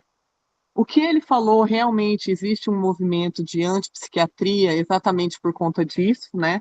Até eu lembro de um comentário que foi mais ou menos assim, de um autor que ele é contra o movimento do psiquiátrico, que ele fala assim, o psiquiatra é meio que um mágico, né? Porque ele vai lá, ele escuta e a partir disso ele tem um diagnóstico e é o que o colega falou, não tem um exame de sangue, não tem, né, uma tomografia, não tem nada, né? Ele é meio que um adivinho, né? E assim, se a gente não tomar cuidado, a gente vai acabar indo para a filosofia da ciência, tá? Porque a gente vai acabar colocando o que é ciência e não é. Na psiquiatria, existem críticas nesse sentido, por conta de um episteme, mas não só disso, né? Dessa questão mesmo do método. Então, aquela coisa, o que realmente hoje é muito questionado, em meia hora ele vai saber se eu sou borderline, em meia hora ele sabe se eu sou depressivo, né? E a última crítica em relação ao CID que eu vi, que eu até dei risada, porque é um médico criticando, acho que colocaram mais 114 ou 140 doenças a mais. Aí eu lembro que uma delas eu dei risada, porque era assim, não, agora vocês conseguiram nomear tudo. Esse médico escreve, né, num artigo dele. Porque eu lembro de uma delas que era assim, se você se mata de comer somente nos 2 finais de semana seguidos, tá? Não é que você se entupiu de comer 2 semanas, não. Somente nos 2 finais de semana seguidos, você já tem um CID. Aí eu pensei, então estamos lascados, né? Porque Natal, Ano Novo, etc. Exato, você todo não mundo. comer, entendeu? Então, também tem essa crítica do. Porque realmente tem coisas que tá beirando o absurdo, né? Como esses dias eu também estava falando, uma criança agitada, qualquer coisa ela tem TDAH, e não é. Às vezes é apenas uma criança com muita energia, né? Então, essa mania de, como o colega falou, de querer rotular tudo, e não, tudo não tem rótulo, né? Nós somos seres humanos com várias características, e tem características que a galera não aceita muito, né? Tem tudo isso. Enfim, só para complementar a fala dele. Perfeito, perfeito. Bem, eu acredito que seja isso, né? Muito obrigado pelas falas aí, Erma, Guilherme, né? Jefferson, Arthur, Vitor, Hudson, A gente deu né? uma fugida de Kant legal, mas Não, mas mas estamos tudo aí. isso, tudo isso entra no debate porque é aquela coisa, né? A gente está falando, tá, mas quais são, quem é que pode ser, né, imputado a responsabilidade moral, né? A gente pode imputar a responsabilidade moral a uma pessoa que não tem consciência do que está fazendo, entendeu? É o que ela está doente, por assim dizer. Então, eu não tenho como imputar a responsabilidade moral a essas pessoas, certo? Pelo contrário, eu tenho que cuidar, tratar delas e aí, a partir do momento que elas, né, reconquistam a sua saúde, né, torná-las aptas a ser responsabilizadas moralmente por isso, né, pelos seus atos. Mas no momento que elas, né, estão ali acometidas por uma doença, a gente não tem o que fazer, né? A gente tem que entender que é o doente. E aí, tipo, você não pode culpar alguém por estar doente, né? Ah, você está gripado, você é culpado moralmente por isso. Não faz nem sentido. Ô, Erisson, mas o Kant, ele menciona, assim, de forma expressa e textual, a questão da loucura, ou nós estamos aqui numa grande Não. especulação filosófica? É área de especulação mesmo, é especulação. A não gente tá- viajou legal, entendeu? A gente foi longe, porque, na verdade, se a gente pegar aquele exemplo utilitarista, né? Tem o trem, que é o exemplo do ensino médio, né? Tem o Sim. trem, aí de um lado tem uma pessoa só, e do outro lado tem 5. Para que lado você manda o trem, né? O utilitarista ia falar, não, onde você mata menos gente. O Kant não tem esse julgamento. O Kant vai falar, não vou fazer esse julgamento, porque ele prejudica o ser humano. Não importa para que lado o trem vai, eu vou estar Exato. matando alguém. Então ele se abstém. Ele não vai mexer na alavanca. É isso. Perfeito. Perfeito. Gente, muito obrigado. Valeu Agora, mesmo. agora eu vou ler o capítulo 7 da microfísica. Olha aí, ó. Olha, ele tinha em casa, que bom, que bom. Olha aqui. aí. Gostar, que bacana. Eu só li os 2 primeiros capítulos que eu precisei ler para apresentar, fazer uma apresentação aí na graduação, né, na disciplina de sociologia, ó. Tá. Aí eu tive que ler aí, mas eu não terminei não de ler. A gente E que aí, agradece. Vai- que nessa vai ser- questão, Pode falar aqui. Pode falar, Vitor.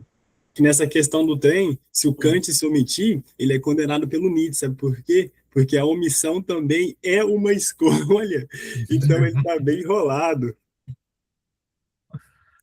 Mas é que tá, né? Isso daí é um dilema moral, tá? É uma questão extrema da moralidade aí, certo? Mas é isso. Estão satisfeitos? Alguém quer falar mais alguma coisa? Não, vai ser todos os domingos? Todos os domingos, das 17 às 19 horas, estamos aqui, né? Aos sábados tem lá o grupo do Hudson, né? Que é o grupo de filosofia antiga, onde estamos lendo a Ética Nicômaco do Aristóteles. Estamos no livro 3 da Ética Nicômaco, né? Pô, muito legal isso, hein? Bacana. Sim, sim. Parabéns, Radson. Obrigado pela iniciativa. Obrigado. Se vocês quiserem aparecer lá, vai ser um prazer, viu? Ah, bacana. Recebê-la, né? Sim. É Disponibilizo. isso. Todo sábado às 17 horas, horário de Brasília, e a gente tá lá. Só lembrando que o Hudson ele fala horário de Brasília porque ele está no Amazonas, né? Outro É, fuso horário. Enquanto o pessoal está às 17 horas, eu estou às 4 horas, 16 horas. Exato. Uma hora menos aí. É isso. Então, minha gente, muito obrigado, certo? A todos e todas que estiveram aqui até agora, contribuíram, construíram esse encontro com a gente.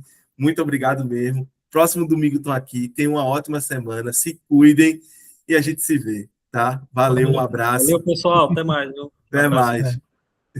Até mais.